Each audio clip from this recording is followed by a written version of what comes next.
wouldn't know, but it looks to me like I play pretty centered.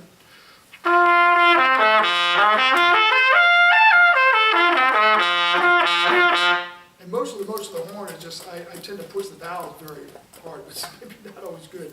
But, maybe not too hard. But other people use a pivot very effectively, and it's, it's exactly what's right for their jaw setup. So I don't think we're all necessarily supposed to look exactly the same in terms of what we do. But I have discovered a couple times that people are having that trouble with that issues because the corners are getting a little bit let go, and if they keep it more firm, usually the consistency is improved. Cool. Any other questions? Yes, sir. Do you have any exercises for practicing accuracy in the high range? Or any range. Yeah, that's a great one. A lot of it, I think, so much of our accuracy ends up having to do with essentially ear training. You know what I mean? So lots of times, if I'm trying to play something and I'm not accurate with it, it means I can't hear it very accurately. So if, say I was trying to play, I don't know, something like that where there's a tritone, maybe it's hard to hear, and I was scuffing it a lot or not hitting it, or maybe if when I tongued it, maybe they didn't really speak the way I wanted, or if I cacked it outright, I can say, well, the first thing I need to do is, I have to sing it. Unfortunately, it sounds like that when I sing. But it still means I'm making this connection between the mental concept and sort of the execution of the pitches. And then I'd get on the mouthpiece.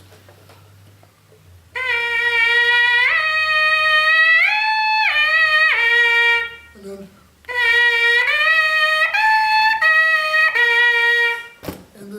through doing that,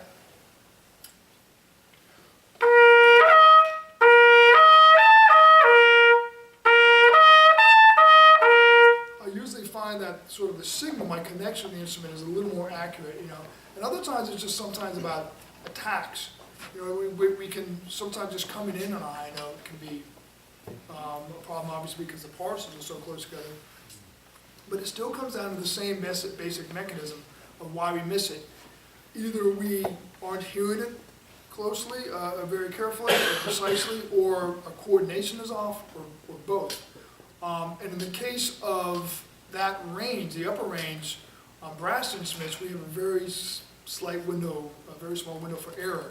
And that's why, if you're playing right in the staff, you might not hear it so closely, and then it comes out, but it's usually not going to be perfectly centered with the kind of sound quality you want, which is a little more subtle than what can happen in the upper register, where you might miss a note outright, And so I would do the same kind of training. If I'm working on a B, for example, coming in, if I'm trying to hit this note, I might do,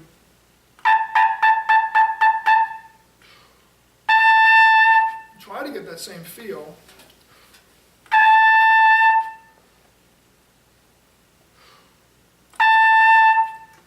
For that attack, to make sure I can hear, again, not only the pitch, but the quality of the attack and the tone color that I'm looking for. And then I'm getting my breathing coordinated with my embouchure.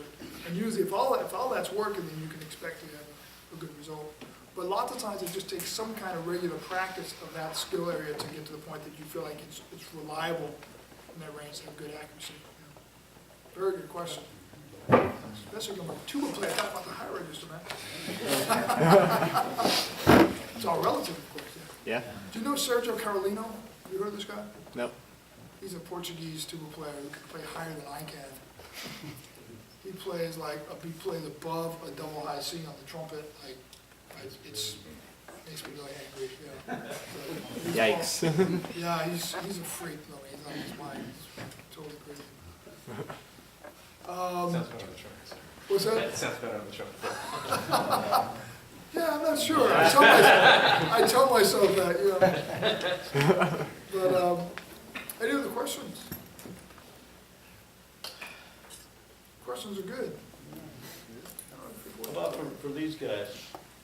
For my people that are, my two former students, where I have a whole lot of seniors here Yeah, questions today. for them, yeah. Yes.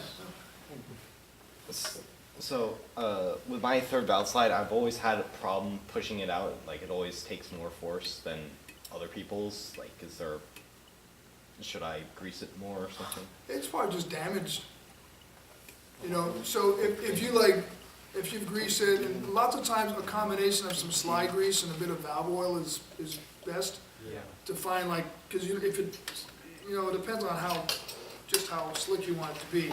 This is about right for me where it doesn't just fly off, but it's sort of, A lot of the commercial grease they sell you is really thick too, so Yeah. yeah, watering it down with some oil or just using valve oil if you're really conscious of using it all the time. I think I got straight oil. yeah, but you know what, if nothing works, it probably means that it got banged just a little Something's bit. out of Yeah, all it alignment. takes is a really slight dent that you might not even see that's gonna mess up the action. So probably a good repair shop.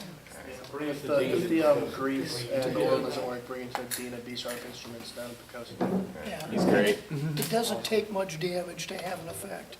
I mean, just a little ding and a slide somewhere. Yep, same thing if your valve is sticking and nothing you do seems to work, it probably means one of these slides got just a little bit knocked in. And the valve casing is a really tight tolerance, if it's just pushing a bit, that's all it takes to hang up your valve.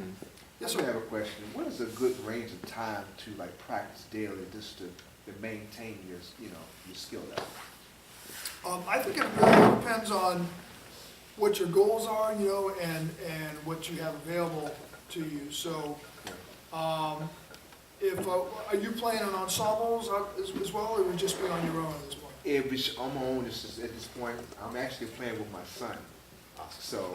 Is this your son? Yes, my son. All right, y'all here. belong to each other, okay. I see. Yeah, so I played years You ago. got a better looking trumpet, man, look at that, it's shiny. Oh, it's- I think your dad, oh, okay. You're 30 years old. Yeah, that's my And dad that bought one, and that for one's me. 2 months old, right, probably? Yes, it was actually a Christmas gift for me, so. there ain't nothing wrong with 30-year-old, trust me. Yeah, Lots of times they do play better, yeah. Yeah, So, okay, so so the two of you play together then? Yeah. Okay, that's great, I think, and so you're talking about for your own practice? yes, yes. I think it really depends, I mean, if, I would suggest, because I assume you're probably working full-time then, you got Pretty much, busy yeah. days and. Yeah. So I think even if you can find like an hour a day to kind of hang out with the instrument, you probably find that it'd help you to maintain, especially the two of you getting to play together some, Right. you know, and it really depends on you know, when people, this question of how much to practice comes up. I think lots of times the quality and the structure of your practice is more important than the time. If your goal is kind of maintenance and just kind of to make some gradual improvements, you know. You can, if you want to really stress your chops to the point that you're starting to build some stamina, you can do it in a short amount of time, depending on what you're playing. If you're doing a lot of flexibility and high register stuff, you can also damage your chops, so you gotta be cautious about that. Or you can practice in a way that, you know, is less kind of rigorous and is, you know, you got different kinds of goals.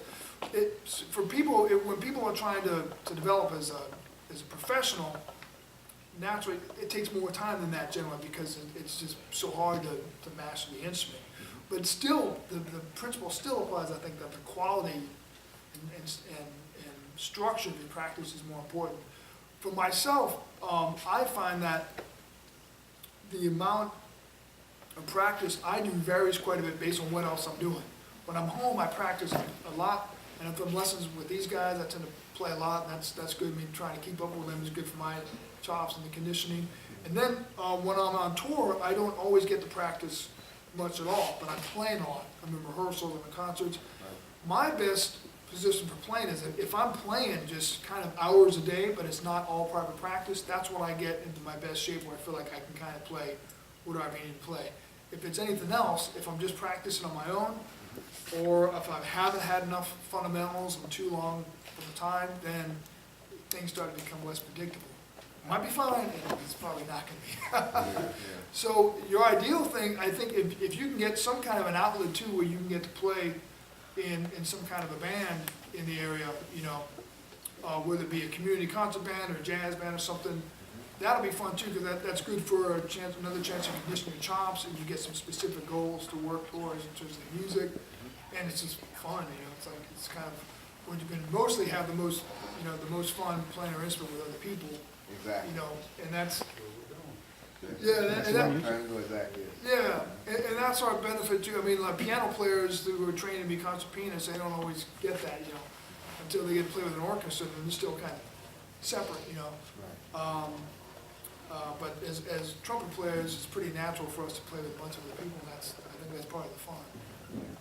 But yeah, I would suggest trying to see if you can get a good hour a day, and if you're hitting all these fundamentals, and the maintenance, and you have specific goals, and you get a sense of how much you want, you're kind of, you know, you're basically doing a couple of things. You're training muscles, but even more than that, you're making more neural connections in the brain, which is one reason why, I mean, most of the changes that happen when we practice are in the brain. You know, that's why when someone can play super high and play all day, it's not like they got huge muscles like Schwarzenegger in the face, you know.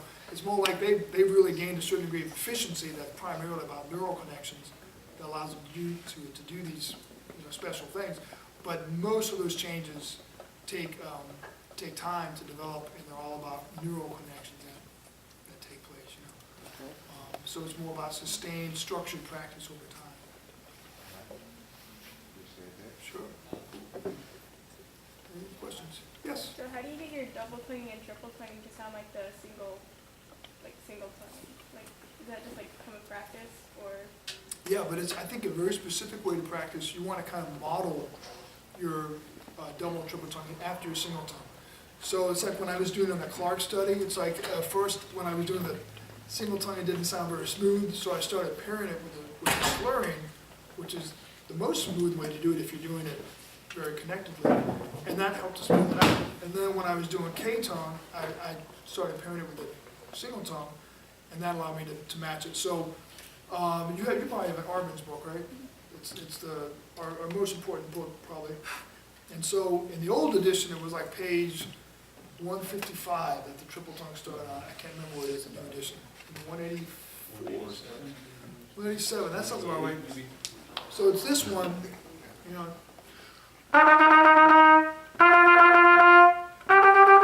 Those very simple exercises, right? But the way I would work on those is to start off doing single tongue. I would do the same exercise, single tongue, K tongue, triple tongue.